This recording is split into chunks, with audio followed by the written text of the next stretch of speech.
पाकिस्तान का सबसे विशाल प्रांत जो देश के कुल हिस्से का लगभग 44% है, लेकिन जहां देश की सिर्फ 6% आबादी निवास करती है।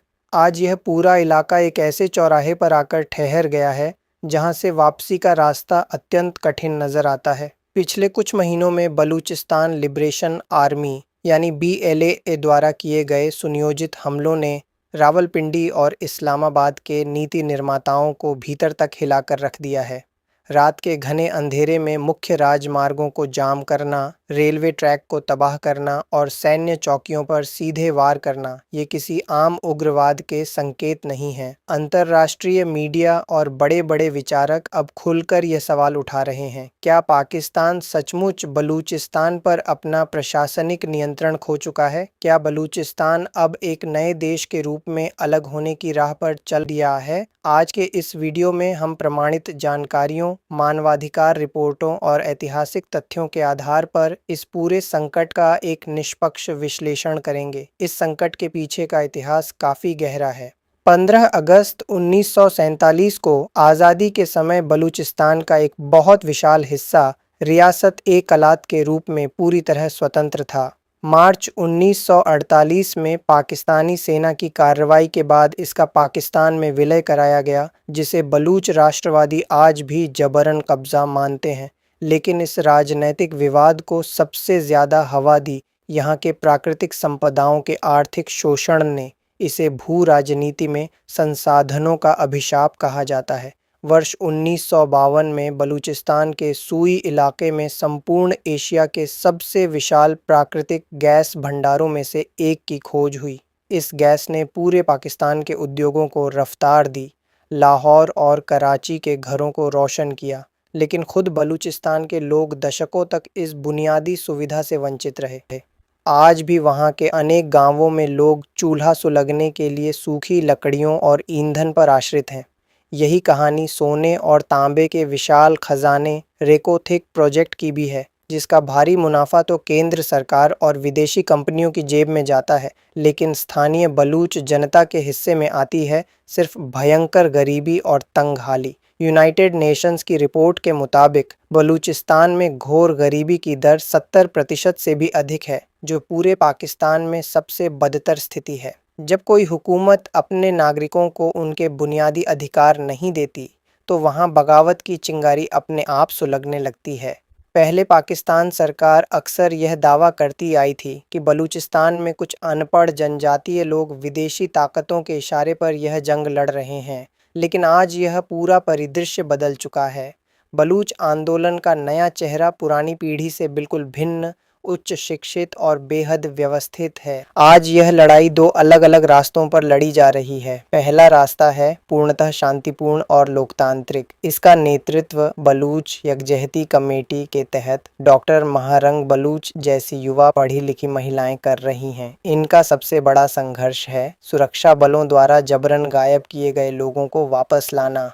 मानवाधिकार संस्थाओं के अनुसार सुरक्षा एजेंसियां बिना किसी कानूनी वारंट के बलूच छात्रों और एक्टिविस्ट्स को उठा लेती हैं और सालों साल उनका कोई सुराग नहीं मिलता। महारंग बलूच ने इस जन आक्रोश को एक बड़ी सामाजिक चेतना में बदल दिया है, जिससे बलूचिस्तान की आम जनता बहुत भारी संख्या में उनके साथ सड़कों पर उतर रही है। दूसरा रास्ता है अत्यंत घातक और आधुनिक उग्रवाद का, जिसे BLA का मजीद दस्ता चला रहा है। सबसे चौंकाने वाला बदलाव यह है कि इसके लड़ाके अब पहाड़ों में रहने वाले आम लोग नहीं हैं, बल्कि वे विश्वविद्यालयों से पढ़े लिखे मध्यम वर्गीय परिवारों के डॉक्टर्स, इंजीनियर्स और प्रोफेसर्स हैं। यह नई पीढ़ी आत्मघाती हमलों का रास्ता चुन रही है, जिससे इस उग्रवाद का मुकाबला करना पाकिस्तानी सेना के लिए बेहद पेचीदा और मुश्किल हो गया है। इस पूरे विवाद में एक नया मोड़ तब आया जब चीन ने अपने बेल्ट एंड रोड इनिशिएटिव के तहत 60 अरब अमेरिकी मुद्रा की लागत से चीन पाकिस्तान आर्थिक गलियारे की शुरुआत की, जिसका मुख्य केंद्र बलूचिस्तान का ग्वादर बंदरगाह है। चीन के लिए यह बंदरगाह बहुत ही महत्वपूर्ण है, क्योंकि यह उसे सीधे अरब सागर तक पहुंच प्रदान करता है, लेकिन स्थानीय बलूच जनता इसे अपनी मातृभूमि पर एक नया उपनिवेश मानती है।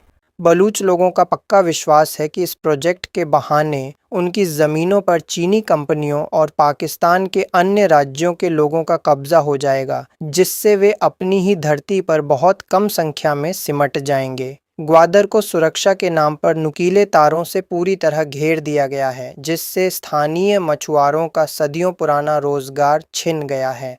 इसी तीव्र गुस्से के कारण बीएलओ ने अपने हमलों का रुख सीधे चीनी नागरिकों और उनके प्रोजेक्ट्स की तरफ मोड़ दिया है। कराची और ग्वादर में चीनी इंजीनियरों पर हुए बड़े आत्मघाती हमलों ने बीजिंग को गहरी चिंता में डाल दिया है। स्थिति यह बन चुकी है कि पाकिस्तान को अपने इन प्रोजेक्ट्स को बचाने के लिए पूरी की पूरी सैन्य टुकड़ियों को सिर्फ सुरक्षा गार्ड के रूप में तैनात करना पड़ रहा है। जब किसी मुल्क को अपनी आर्थिक जीवन रेखा बचाने के लिए पूरे सूबे को मिलिट्री छावनी में तब्दील करना पड़े, तो उसे प्रशासनिक नियंत्रण का कमज़ोर होना ही कहा जाता है। तो अब सबसे बड़ा सवाल, क्या पाकिस्तान सचमुच बलूचिस्तान को खोने वाला है? सामरिक भाषा में नियंत्रण खोने का अर्थ यह नहीं होता कि विद्रोहियों ने राजधानी पर विजय प्राप्त कर ली है। इसका सीधा अर्थ होता है हुकूमत की प्रशासनिक व्यवस्था का पूरी तरह बेअसर हो जाना। आतंकवाद से जुड़े आंकड़ों के मुताबिक पिछले 2 सालों में बलूचिस्तान में सुरक्षा बलों पर हमलों और जानमाल के नुकसान की संख्या में अभूतपूर्व बढ़ोतरी हुई है। राष्ट्रीय मार्गों पर घंटों तक विद्रोहियों का कब्जा बने रहना और स्थानीय पुलिस का हौसला टूटना इस बात का स्पष्ट प्रमाण है कि यहाँ सरकार का इकबाल पूरी तरह समाप्त हो चुका है। हालांकि 21वीं सदी की भू राजनीतिक हकीकत को देखें तो बलूचिस्तान का पाकिस्तान से पूरी तरह अलग होना फिलहाल असंभव सा प्रतीत होता है। पाकिस्तानी सेना को एक शक्तिशाली सैन्य बल है, हम तो नहीं मानते, और दुनिया का कोई भी बड़ा देश, चाहे वह अमेरिका हो या यूरोपीय संघ, इस समय पाकिस्तान के बिखरने का समर्थन बिल्कुल नहीं कर रहा है। अमेरिका ने तो बीएलए को एक आतंकवादी संगठन भी घोषित कर रखा है, लेकिन इस्लामाबाद के लिए असली खतरा नक्शे का बदलना नहीं है। खतरा यह है कि वह ज़मीन पर तो अपनी बंदूकों के बल पर कब्जा रख सकता है, लेकिन वहाँ के इंसानों के दिलों को वह पूरी तरह हार चुका है। इतिहास गवाह है कि आप बल प्रयोग से कुछ समय के लिए शांति का भ्रम तो बना सकते हैं, लेकिन जब तक बलूच लोगों को उनके राजनैतिक अधिकार, उनके प्राकृतिक खजाने पर उनका हक और उनका आत्मसम्मान नहीं मिलता, तब तक बलूचिस्तान का यह रिश्ता हुआ घाव पाकिस्तान को भीतर ही भीतर कमज़ोर करता रहेगा। आपकी इस गंभीर विषय पर क्या राय है? क्या बातचीत के माध्यम से यह संकट सुलझ सकता है? अपनी राय कमेंट्स में अवश्य साझा करें। वीडियो को पसंद करें और चैनल को सब्सक्राइब करना बिल्कुल न भूलें। धन्यवाद।